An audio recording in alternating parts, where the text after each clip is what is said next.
วิธีการติดตั้งและการใช้งานฟอนต์ดาวปัญญาอุทิศ2020แล้วก่อนที่เราจะติดตั้งนั้นเราต้องไปดาวน์โหลดก่อนให้เพื่อนๆเข้าไปใน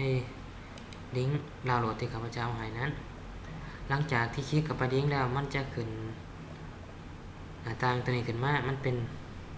หน้าต่างของโปรไลน์ที่ข้าพเจ้าได้อ่านขึ้นนั้นให้ท่านเมื่อกี้เขาอยู่นี้มันจะพิมพ์ใช้ว่าดาวน์โหลดท่านคลิกเข้าดาวน์โหลดจากนั้นฟอนต์มันก็ทำการดาวน์โหลดในเฮาใส่ในโทรศัพท์คือกันก่อนที่เฮาจะดาวน์โหลดมันต้องมีเฮามาคลิกใส่หม่อง3ขีดนี้คลิกเข้าไปแล้วมันจะมีคำว่าดาวน์โหลดอยู่นำแถวนี้ของเวอร์ชันโทรศัพท์หลังจากที่ดาวน์โหลดแล้วเฮาก็ไปเปิดฟอนต์ที่เฮาดาวน์โหลดนั้นมันจะชื่อว่าดาวปัญญาอุทิศ2020ในการติดตั้งคลิกขวาแล้วกด install หรือว่าเราคลิกเข้าไปเดี๋ยวมันจะขึ้นรายละเอียดของฟอนต์จากนั้นเรากด install ในฟอนต์ดาวปัญญานี้มันเป็นฟอนต์แนวไหนมันเป็นฟอนต์ของเพชรสลัด OT เดี๋ยวมารวมเข้ากับฟอนต์ Times New Roman เพื่อจะให้มันสะดวกสบายในการพิมพ์มันจะง่ายขึ้นหลังจากที่เราติดตั้งแล้วเราก็ปิดหน้าต่างออกเบิดแล้วเราไปเปิดเอกสารของเราเอกสารของเรานี้มันเป็นฟอนต์เพชรสลัด OT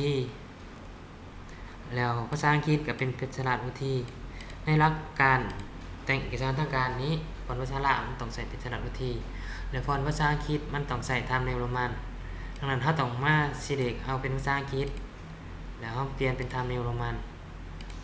ตัวเลขคือกันเราต้องselectแล้วเปลี่ยนเป็น Times New Roman เราจะselectเอาแต่ละอันจังซี่จนมันเบิดจนมันบ่มีให้เราselectนั่นแหละแล้วเรามีวิธีง่ายๆในการที่จะเปลี่ยนมันเป็น Times New Roman เรา select แล้วเรามาเลือกเป็นฟอนต์รับปัญญาอุทิศ2020นี้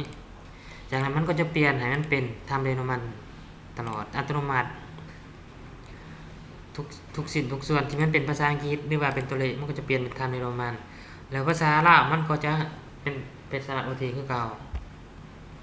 ในการแนะนำการติดตั้งในการใช้งานฟอนต์ดาวปัญญา OT 2020นี้แม่นมีเพียงเท่านี้ขอบใจ